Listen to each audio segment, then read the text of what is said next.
మూసుకునే ఉన్నాడు, కొంపదీసి నిద్రపోతున్నాడు ఏంటి? ధ్యానం. కళ్ళు మూసుకొని ఎవరినో కాంటాక్ట్ చేస్తున్నారు. అవునా? అబ్బా. రామ్ ప్రసాద్, నీకు నిజం చెప్పాలంటే బాధగా ఉంది, కానీ చెప్పక తప్పదు. ఎందుకంటే అది నిజం కాబట్టి. Correct sir, correct. ఏంటి సార్ అది?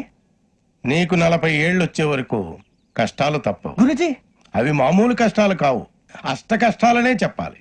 ఉదాహరణకు అవి ఎలా ఉంటాయంటే, దొరక్క నీకు ఫుడ్ దొరికితే అది నీ నోటికందే లోగా నీ కాలో నీ చెయ్యో తగిలే మట్టిపాలైపోతుంది. నీ వాకలికి తట్టుకోలేక అప్పు కోసం ఎండను పడి వెళితే అక్కడ తాళం వేసి ఉంటుంది. మరో కఠోరమైన నిజమేమిటంటే, నీ దరిద్రాన్ని చూసి భరించలేక నీ భార్య లేచి వెళ్ళిపోతుంది. ఒక్కతేనా ఎవరితోనన్నా? తప్పు. అతని దురదృష్టాన్ని చూసి ఎగతాళి చేయకు రమణ. Sorry sir. ఇదయ్యా రాంప్రసాద్, నువ్వు ఈ 40 ఏళ్ళు ఈ నరకాన్ని అనుభవించక తప్పదు. 40 ఏళ్ళ తర్వాత అలవాటైపోతుంది. ఇక నువ్వు వెళ్ళొచ్చు. ఏమో వెంకటేశ్వరరావు, కులాసైనా రమ్మన్నారట. నీకు శుభవార్త చెబుదామని పిలిపించాను. ఏంటి గురుజీ? నీకు శుక్రమహాదశ ప్రారంభం అవబోతుంది. అంటే శనిగా సైడ్ అయిపోయినట్టేనా? ఆల్మోస్ట్ అయిపోయినట్టే. మీరంతా టోపీలు పెట్టుకునే ఉద్యోగాలు కూడా చేసుకుంటారు. ఇప్పటిదాకా మేమందరికీ టోపీలు పెట్టాం గానీ మాకు మేమే టోపీలు పెట్టుకుంటాం ఎప్పుడు అనుకోలేదు గురుజీ. అదే విధి. మరి ఇప్పుడు బిల్ల బంటోతు నుంచి బీట్ కానిస్టేబుల్ వరకు అందరికి నెత్తిమి టోపీలు ఉంటాయి. అందులో ఏ ఉద్యోగం? ఎస్ఐ గారు కూడా టోపీ పెట్టుకుంటారు తెలదా? ఏది మన చదివే చదువులకు ఎస్ఐ ఉద్యోగాలు ఇస్తారేంటి? గ్రహాలు శాసిస్తున్నప్పుడు చదువులతో పని లేదు. ఏబిసిడీలు చదివినా చాలు మీ జీవితాలు విచిత్రమైన మలుపులు తిరుగుతాయి. మీకు విపరీతమైన ఫాలోయింగ్ వచ్చేస్తుంది. మీరు చాలా ఫేమస్ అయిపోతారు. వింటానికి చాలా బాగుంది. ఇప్పుడు మమ్మల్ని ఏం చేయమంటారు గురూజీ? ఏమీ చెయ్యదు, వెయిట్ చేయండి.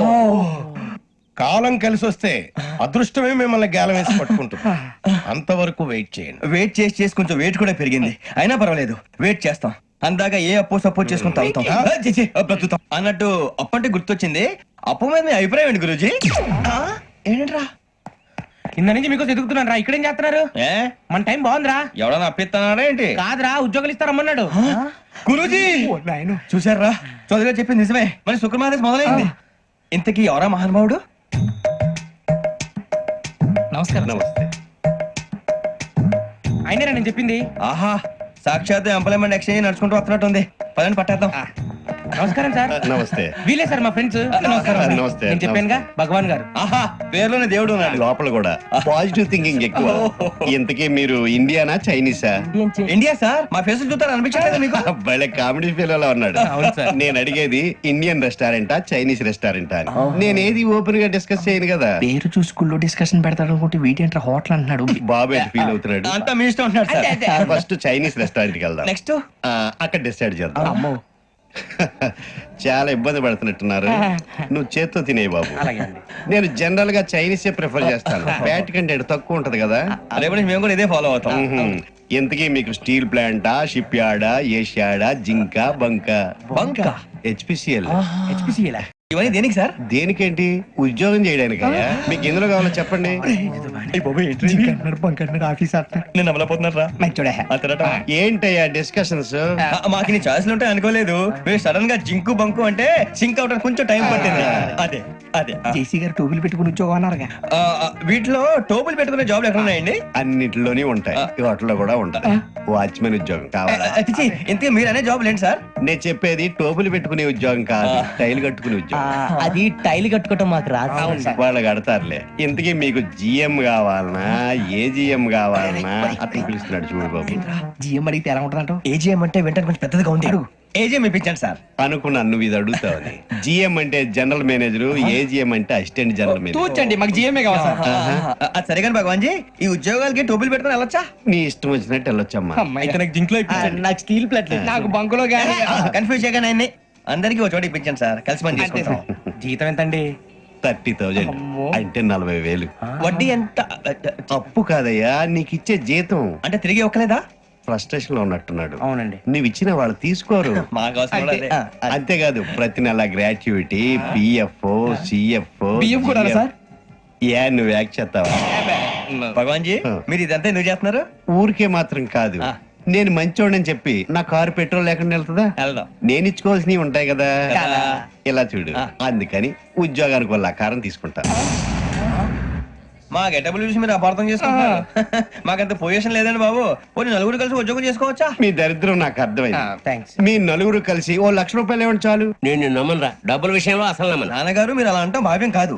ఏదో జేసీ గారి సిఫార్సు వల్ల శని గారు సైడ్ అయ్యి శుక్రవారం దేశం మొదలైంది. ఉద్యోగం దానంతటి అదే వెతుకుంటూ వచ్చింది. అందుకని ఇంకేం కావాలో చెప్పండి. స్టీల్ ప్లాంట్ లో జీఎం అని పెద్ద పోస్ట్ అమ్మా. జీతం 30,000, నెల నెల ప్రమోషన్లు, సిఎఫ్లు, డిఎఫ్లు, పిఎఫ్లు, బిఎఫ్లు. ఇవన్నీ నువ్వు చదివిన చదువుకే. అబ్బాబే దీనికి చదువుకి సంబంధం లేదండి. చెప్పాను కదా శుక్ర మహాదశ. అది దాని పవర్ అనుకోండి, ఎఫెక్ట్ ఈ అనుకోండి. రోజుల్లో కూడా గ్రహాలు ఏటా nonsense. అబ్బా ఏంటండి వాడన్న ప్రతిదాన్ని ఇలా కొట్టి పడేస్తారు. చిన్నప్పటి నుంచి లక్షలకు లక్షలు పోస్ట్ చదివించారు. ఎహె, అమ్మా నువ్వు లేని పోనీ పెట్టుకో. లక్షలు ఎక్కడైనా ఊరుకోరా, మాట వరుస కదాలే. ఒక 25,000 ఇస్తే వాడి జీవితం సెటిల్ అయిపోతుంది అంటున్నాడు. అంతగా ఆలోచిస్తారేంటండి? అమ్మా నాకు ఉద్యోగం రాగానే మీ అందరూ స్టీల్ ప్లాంట్ షిఫ్ట్ చేస్తే ఓకే. నువ్వు చెప్పేదంతా కరెక్టేనా? నాన్నగారు మీకు అంత అనుమానం అది ఇవ్వకండి. సర్లే, ఇప్పటికిప్పుడు అంత డబ్బు అంటే కష్టం గానీ నా కెనటిక్ హోండా అమ్మాలి. నాకు తెలుసు మీరు ఆ నిర్ణయం తీసుకుంటారని, అందుకే పార్టీని పట్టుకొచ్చాను. బయట వెయిటింగ్.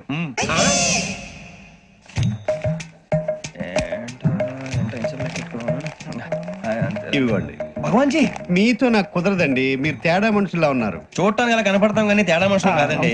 ఇది ఎంతో లెక్క పెట్టండి. 5,000 తగ్గిందండి. ఆ విషయం నాకు ముందు చెప్పాలి కదా, ఇది తేడాతనం కదా. సర్దుబాటు కాక జరిగిన పొరపాటు. మా దరిద్రం మీకు తెలియంది కాదు. మీ ప్రాబ్లమ్స్ నాకు అనవసరం అండి. ఇప్పటికే మీ మూలంగా 3 లక్షలు బొక్క తెలుసా. మీరు ఫేస్ అంత చిరాగ్గా పెట్టకండి. రే ఆ గొలుసేవరా, తొందరగా ఎవరా, ఆయన కోపం వస్తుంది. ఇదిగో తీసుకోండి, తీసుకోండి, తీసుకోండి, please. భగవాన్ గారు తీసుకోండి సార్ ప్లీజ్. భగవాన్ గారు మీ కోపం తగ్గిందా? కోపం కాదు వెంకటేశ్వర గారు, ఎందుకో భరించలేను, అది నా బలహీనత. ఇవన్నీ వదిలేయండి, ఇంకోసారి పొరపాటు జరగదు. మేము ఎప్పుడు జాయిన్ చెప్పండి, కొత్త బట్టలు కొనుక్కోవాలి. మీరు ఆ పనిలో ఉండండి. పొద్దున్నే గుడికి వెళ్ళి 9:30 కల్లా, మొన్న వచ్చారే ఆ ఆఫీస్కి వచ్చేయండి. మీ అపాయింట్మెంట్ ఆర్డర్స్ రెడీగా ఉంటాయి. 8:30కి వచ్చేస్తాం. మీరు వచ్చిన వాళ్ళ తలుపులు తీరు. మీ కంగారు నేను అర్థం చేసుకోగలను. ఇంతకాలం పని లేక స్తంభించిపోయిన మీ జీవితాలు ఇక నుంచి వేగం పుంజుకుంటాయి. ఆయన ఉన్నారా? ఎవరు? భగవాన్ గారు. మీరెవరు? ఆయన క్లోజ్ ఫ్రెండ్స్. సరే లోపల రండి. పదా సార్ వీళ్ళు భగవాన్ క్లోజ్ ఫ్రెండ్స్ అంటారు. సరే నువ్వు వెళ్ళు, నేను మాట్లాడతా. సార్ మీరంతా భగవాన్ స్నేహితులా? అవును, అలాంటి స్నేహితులు ఉన్నందుకు గర్వపడుతున్నాం. సరే ఏంటి సంగతి? ఏముంది, మా అపాయింట్మెంట్ ఆర్డర్ చేస్తే పట్టుకులు చేరిపోతాం. ఈ రోజు గురు పౌర్ణమి, మంచి రోజు. అపాయింట్మెంట్ ఆర్డర్ ఏంటి? మీకు అందాల్సిన నీకు అందనట్లేదు. ఏంటది? ఏంటంటావేంటి? ఒక్కోడు 25,000 ఇచ్చాం. భగవాన్ గారి హెల్పింగ్ నేచర్ కాబట్టి తక్కువ రేటుకి ఒప్పుకున్నాడు. ఇంతకీ ఇది ఏ ఆఫీసో మీకు తెలుసా? తెలుసుకోవాల్సిన అవసరం మాకు లేదు. కానీ చెప్పాల్సిన అవసరం మాకుంది. యాంటీ కరప్షన్ బ్యూరో, అంటే అవినీతి నిరోధక శాఖ. లంచం తీసుకోవటమే కాదు, ఇవ్వటం కూడా నేరం. మీ భగవాన్ గారు ఒక 420. మా బాబుకి ఇన్ని తిట్లు వచ్చిన విషయం నిన్నే తెలిసింది నాకు. ఇంతవరకు మా బాబు నా ఒట్టుమే చేయలేదని మీ అందరితో గర్వంగా చెప్పుకునేవాడిని. First time man handing record 5,000 తక్కువే, నా గోల్ చెలుగు లాగేస్తాడు. అరే కోపడకండి రా, వాడు ఇక్కడే దొరుకుతాడని మా ఫ్రెండ్ చెప్పాడు. తొక్క దొరుకుతాడు. మీకు జింక్ లో కావాలనా, బంక్ లో కావాలనా, స్టీల్ ప్లాంట్ లో కావాలనా, షిప్ యార్డ్ లో కావాలనా? అంటే ఎక్కడ పడితే అక్కడ ఇప్పిస్తారా సార్? ఎక్కడ పడితే అక్కడ, ఎలా కావాలంటే అలా చేసుకుందాం, ఇబ్బంది ఏమీ లేదు. ఆపరేషన్ లో కావాలనా? అవి గేమ్స్ కదా సార్. ఆ స్పోర్ట్స్ కోటా లేవయ్యా. ఏమైంది సార్? ఉద్యోగాలు ఇప్పించమని ఎంట పడుతున్నారు. నువ్వు టచ్ లో ఉండు, ఫోన్ చేయ. అలాగే సార్.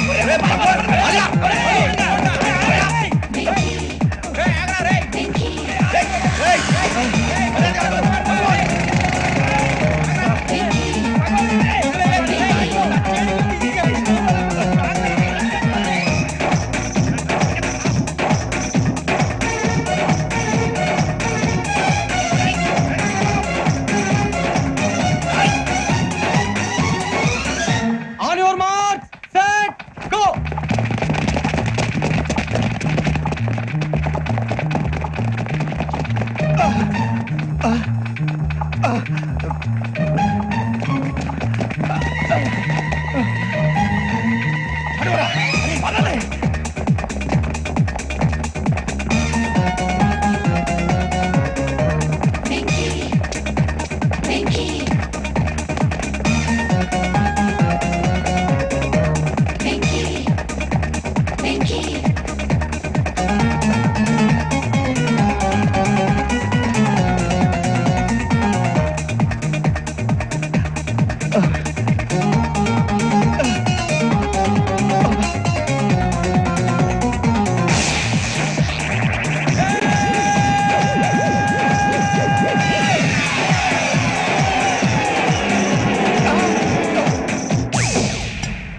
5.5 అవును సార్.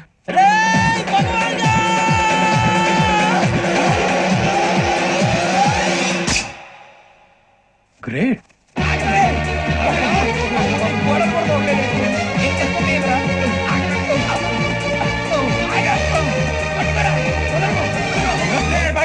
మీ నలుగురు సెలెక్ట్ అయ్యారు. దేనికి? ఎస్ఐ సెలక్షన్స్ లో మీరు ఫిజికల్ టెస్ట్ అన్ని పాస్ అయ్యారు.